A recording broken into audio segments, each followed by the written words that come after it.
सारा संसार ही अहंकार से चल रहा है। कैसे उठ जाओगे आप अहंकार से ऊपर? जड़ भरत जी जैसे बन जाओ तो उठ जाओगे।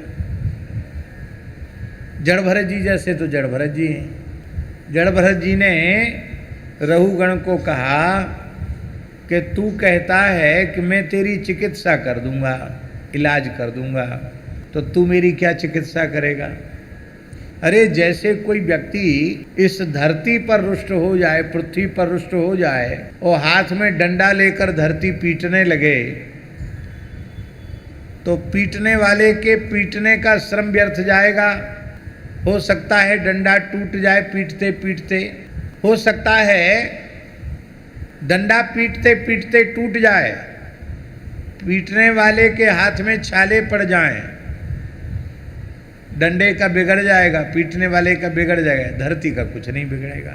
देह पृथ्वी है, इसको कूट डालो, पीस डालो, छेद डालो, जला डालो, इसका हमसे क्या लेना देना है।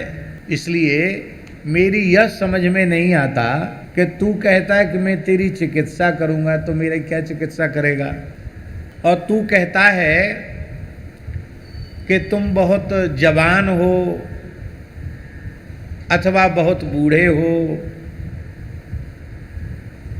बहुत दूर से अकेले ही ढोकर चले आ रहे हो, सारा भार तुम्हारे कंधों पर है, बुढ़ापे ने तुमको घेर रखा है, तुम बड़े दुर्बल हो, तो ये तुम्हारी असंबद्ध बातें भी मेरी समझ में नहीं आती। क्यों? क्योंकि जो भारवाही होगा उसको भार की प्रतीति होगी। भार से और भारवाही से, भार समझ रहे हैं हमारी भाषा की नहीं, भार ढोने वाला, भार से और भार ढोने वाले से हमारा कोई संबंध नहीं है। फिर तुमने कहा कि अकेले ही मार्ग तय करके आ रहे हो, तो जो चलने वाला होगा उसके लिए ना मार्ग होगा। मेरी गति आगति ही नहीं है, तो मेरे मार्ग का निर्धारण तुम कैसे कर रहे हो? तुम कहते हो कि मैं कमजोर हूँ या मोटा तगड़ा हूँ, स्थूलता कृशता जिसका धर्म होगा उसको उसकी प्रतीति होगी। न मैं कमजोर हूँ न मैं मोटा तगड़ा हूँ। जो बालक होगा, जो युवा होगा, जो वृद्ध होगा, उसे अनुभूति होगी कि मैं बालक हूँ कि युवा हूँ कि वृद्ध हूँ। मैं कैसे कह सकता हूँ कि मैं क्या हूँ? मैं तो इतना समझता हूँ, किसी कारण से ये जीव जो भगवान का अंशभूत है, शरीर में अहम बुद्धि कर लेता है, तो उसके लिए सारा संसार, अहंकार से ही संसार उत्पन्न हो जाता है। फिर वो मार्ग देखता है तो उसके लिए मार्ग बन जाता है, मार्ग पर चलने वाला अपने को मान लेता है। और मिट्टी के ही पुतले हैं जो अपने को कहार मान रहे हैं, उस पर मिट्टी की ही पालकी है, मृदेव सत्यम, सब मिट्टी से ही पैदा हुआ है। और उस पर एक मोटा ताजा पुतला बैठा है मिट्टी का, जो अहंकार करता है कि मैं सिंधु सौवीर देश का राजा हूँ। इसके अतिरिक्त अहंकार के, महाराज जी, अहंकार के विलास के अतिरिक्त हमें तेरे वक्तव्य में कुछ भी नहीं दिखाई पड़ता। और जब अहं की निवृत्ति हो जाएगी तो मम की निवृत्ति स्वतः ही हो जाएगी। अहम की निवृत्ति के साथ ही मम की निवृत्ति हो जाती है। अब ईमानदारी से अपनी छाती पर हाथ धर के पूछो, ज्ञान योग के अधिकारी हो? पहले तो इहामुत्र फल भोग विरागा, ऐह लौकिक पारलौकिक भोगों से पूरा मन हट जाना चाहिए। हमारा तो नहीं हटा। अच्छी गाड़ी देखते तो मन करता ये गाड़ी कितने की आई है, ऐसा कमरा कैसे बना, ऐसी कलाकारी कितने रुपयों में हुई। तो ये जिज्ञासा यदि मन में उत्पन्न हो रही है, ललक पैदा हो रही है, इसका मतलब उसकी अभिप्सा है, उसकी प्राप्ति की इच्छा है।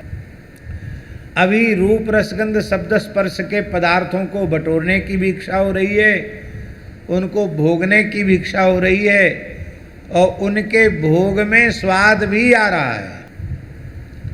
तो हम झूठे ही आप लोगों के बीच में ऐसी घोषणा कैसे कर सकते हैं कि हम ज्ञान योग के उत्तम अधिकारी हैं?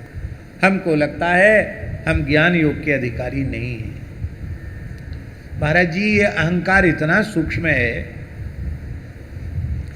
कि मैं अहम शून्य हूं, यह भी एक अहंकार है। अब आप विचार करो, मुझ में अहंकार नहीं है, यह भी एक बड़ा भारी अहंकार है कि मैं अहम शून्य हूं। कैसे बचोगे? हमारे पूज्य गुरुदेव श्री भक्तमाली जी महाराज कहते थे कि श्री गुरु गोरखनाथ जी और उनके गुरुदेव श्री मत्स्येंद्र नाथ जी दोनों ही सिद्ध पुरुष थे।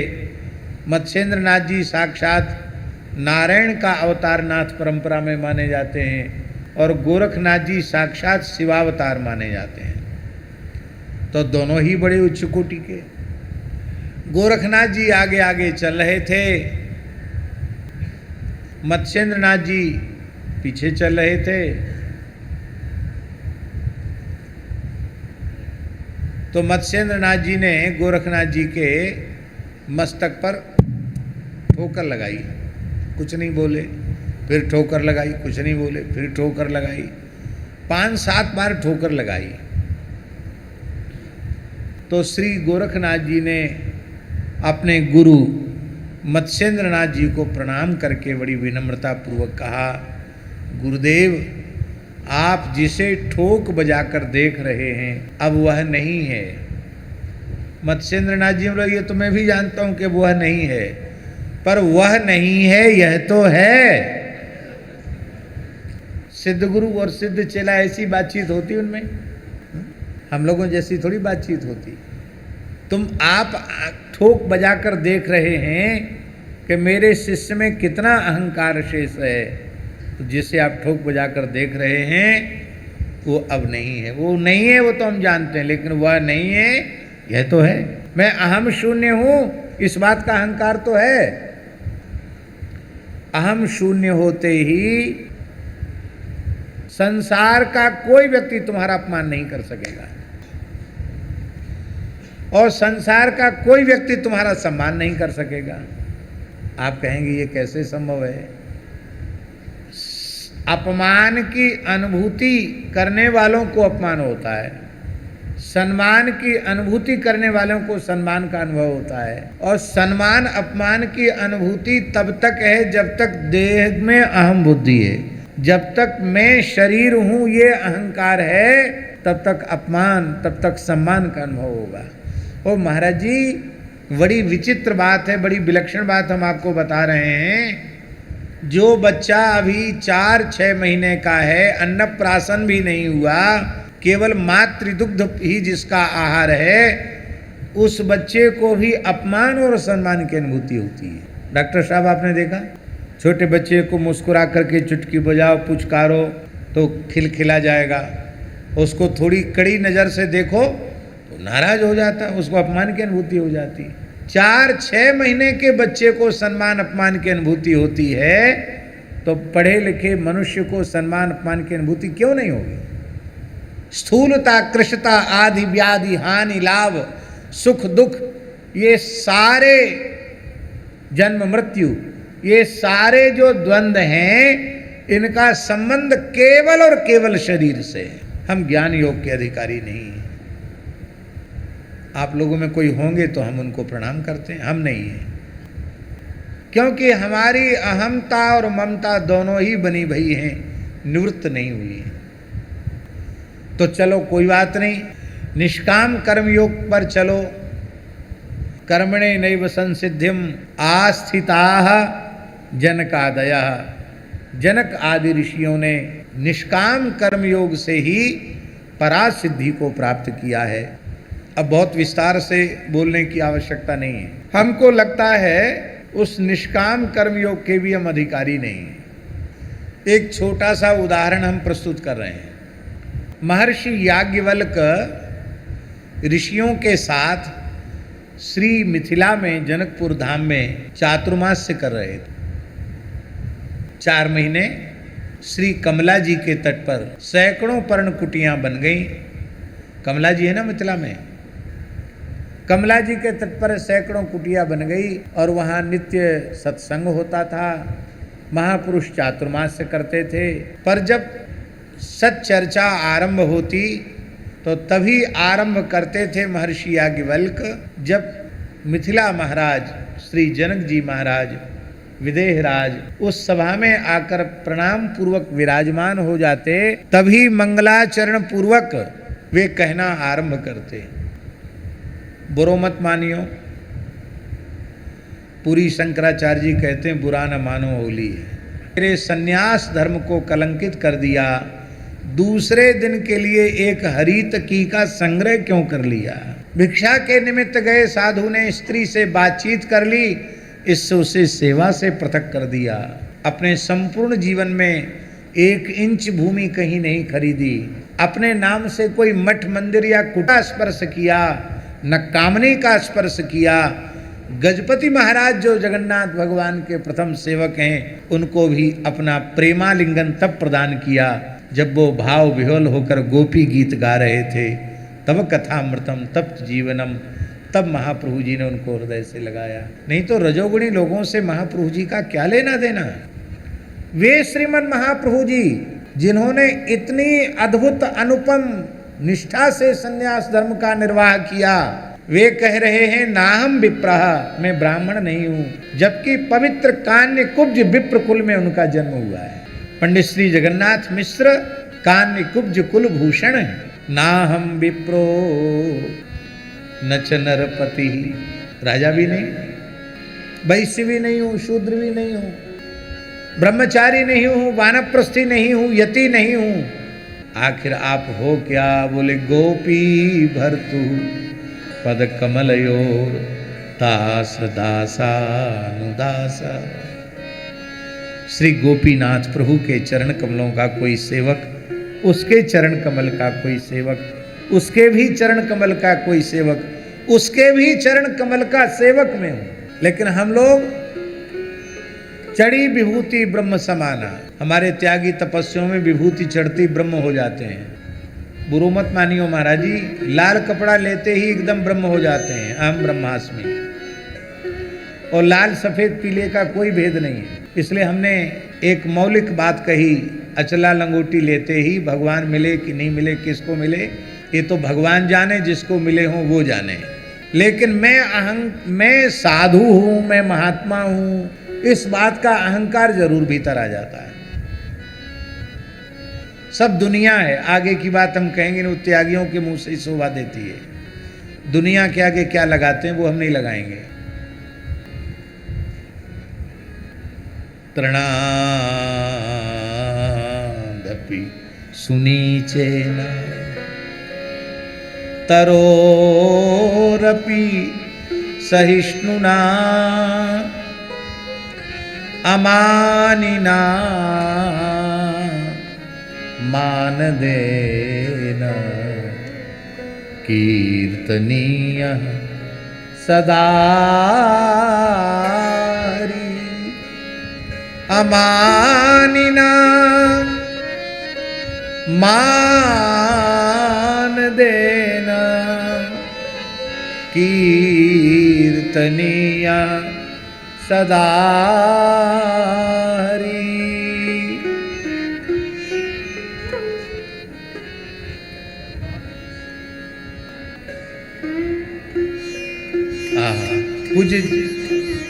पूज्य जगत गुरु जी कह रहे हैं कि हर्षण कुंज सरकार इसी महाप्रभु जी के शिक्षाष्टक के इस श्लोक का उच्चारण करके ही अपना एकांतिक संकीर्तन आरंभ करते थे। वो तो भावना हमारे में आई नहीं महाराज जी। तृणादपि सुनीचेन, तरोरों पे सहिष्णुना भी नहीं आई। एक कहो तो 10 सुन लो, 10 कहो तो 100 सुन लो। ईंट का जवाब पत्थर से देंगे, ये हमारी भावना है।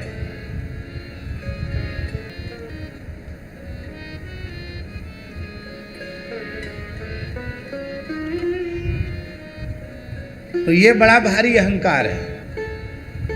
मैं साधु हूं, ये बड़ा भारी अहंकार है। इस अहंकार को भी राम जी नहीं रहने देते, इस अहंकार को भी भगवान नहीं रहने देते। क्यों नहीं रहने देते?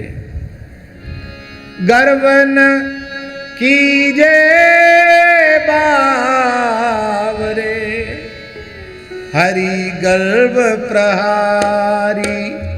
गर्व न कीजे बावरे, गर्व प्रहारी। गर्व न कीजे बावरे, हरि गर्व प्रहारी। गर्व न कीजे बावरे, हरि गर्व प्रहारी। गर्व ही ते रावण गया, पाया दुख भारी। गर्व ते रावण गया, पाया दुख भारी।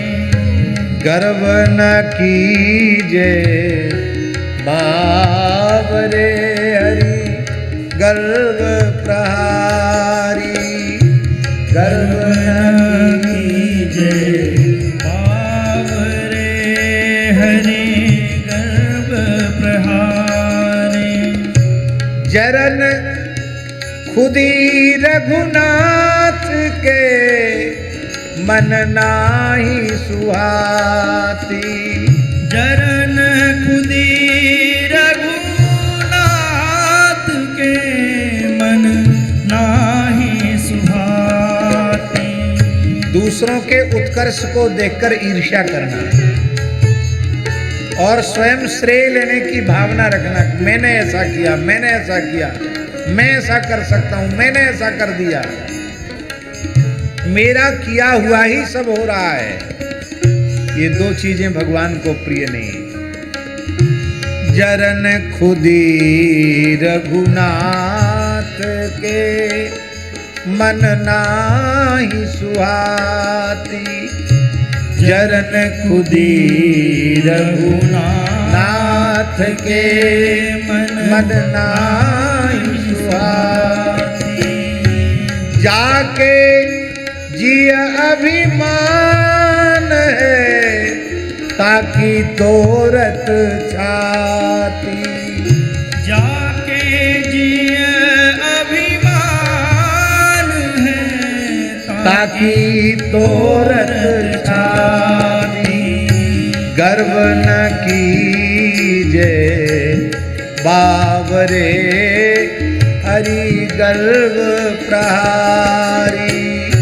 गर्व न कीजे बावरे, हरि गर्व प्रहारी।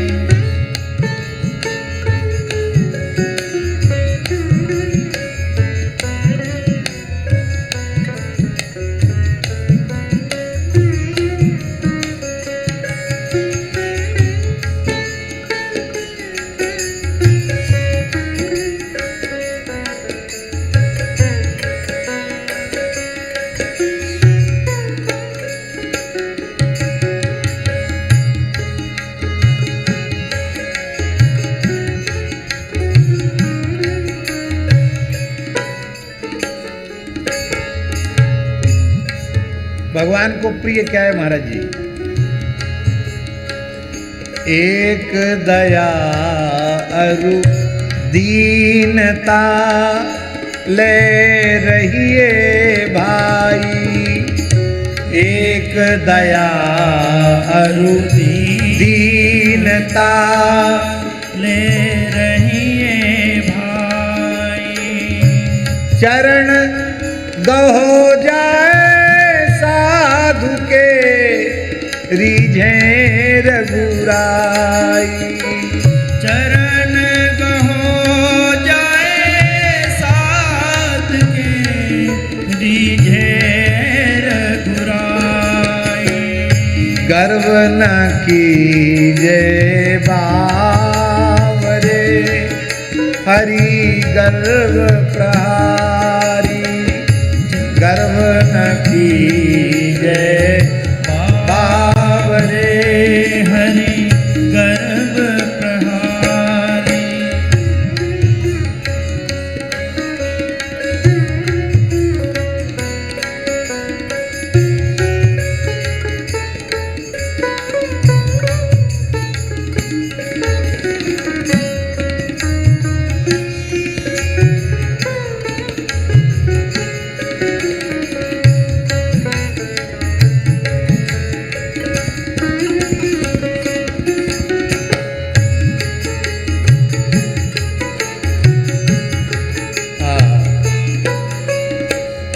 यही बड़ा उपदेश है, पर द्रोह न करिए।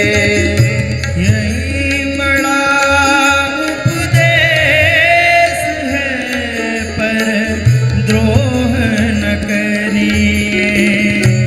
कह मलूक हरि सुमीर के भवसागर तरिए। कह मलूक हरि सुमीर के भवसागर तरिए। गर्व न कीजे बावरे हरि गर्व प्रहारी। गर्व न कीजे बावरे हरि गर्व प्रहारी। गर्व न कीजे बावरे हरि गर्व प्रहारी। गर्व न कीजे बावरे हरि गर्व प्रहारी।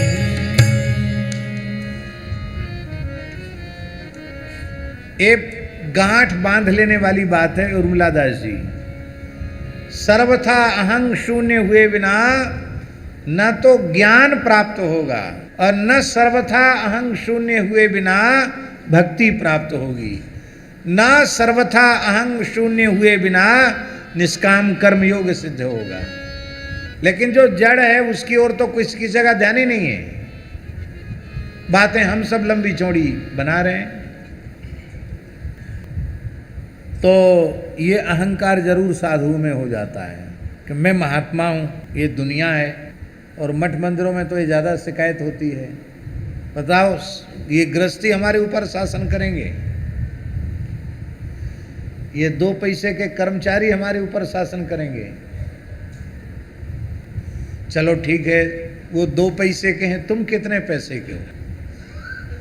पैसे से अपना मूल्यांकन कर रहे हो, तुम कितने पैसे के हो? बहुत पीड़ा की बात है, बड़े दुख की बात है। जो वस्तुतः साधुता है उस रास्ते पर हम लोग बिल्कुल नहीं चल रहे हैं। खोजी जी का एक दोहा है। खोजी जी का नाम सुना है ना? हमारे वैष्णवों के चतुर्थ संप्रदाय में 52 द्वारे हैं। उन द्वारों में एक खोजी जी का भी द्वारा है। अपने हनुमान टेकरी खोजी जी के द्वारे का स्थान है। ले साहब, महंत जी कह रहे हैं खोजी जी के द्वारे का स्थान है हनुमान टेकरी। खोजी में काठिया परंपरा।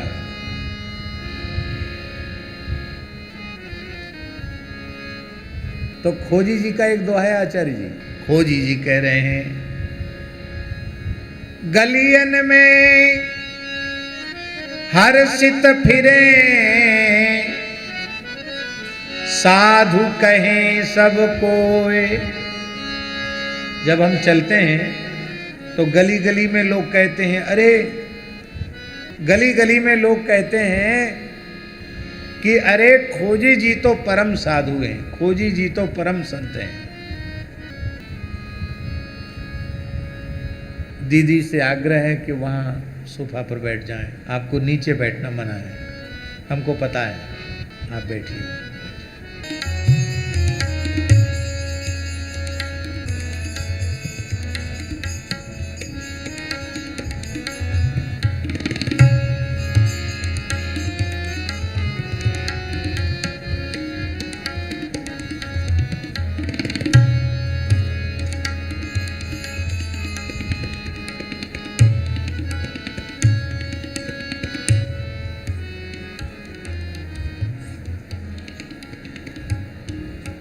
तो महाराज जी खोजी जी का दोहा हम बोल रहे थे। गलियन में हर्षित फिरे साधु कहें सब कोय। हम लोगों की दशा यही है, हमको कोई साधु कहे तो लगता है बहुत हल्का कह दिया। संत शिरोमणि कहना चाहिए, संत मुकुटमणि हमको लोग कहें तो हमको ज़्यादा अच्छा लगे। रसिक भी नहीं, रसिक शिरोमणि हमको कोई कहे तो हमको ज्यादा अच्छा लगेगा।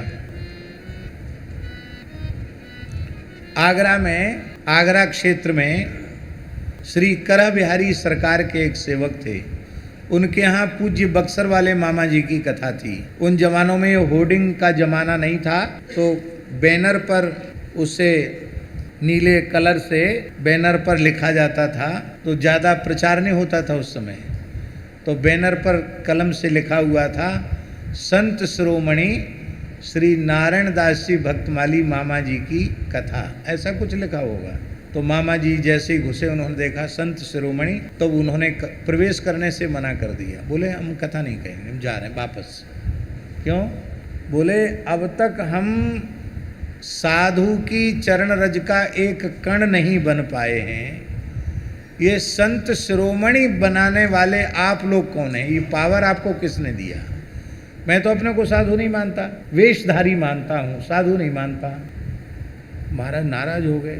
बोले महाराज अब क्या करें? बोल कर इसको हटाओ तो भीतर घुसेंगे। एक ही बैनर लगा था, उसको भी हटवा दिया तब भीतर घुसे। हमारी स्थिति ये है कि गलियन में हर्षित फिरें। क्यों? क्योंकि साधु कहें सबको है, पर संत खोजी जी कहते हैं स्वान नाम बाघा धर्यो खोजी बाघ न होए। कोई अपने पालतू कुत्ते का नाम बाघ रख दे, शेरू रख दे, टाइगर रख दे, लायन रख दे, तो वो न टाइगर होगा, न लायन होगा, न शेरू रखने से शेर हो जाएगा, न बाघ होगा, कुत्ता तो कुत्ता ही रहेगा। ये दीनता है आचार्य चरण की। बोले मैं तो वैसा ही हूं जैसे किसी ने पालतू कुत्ते का नाम शेरू रख दिया हो। स्वान नाम बाघा धर्यो खोजी बाघ न हो। इतनी पीड़ा होनी चाहिए सम्मान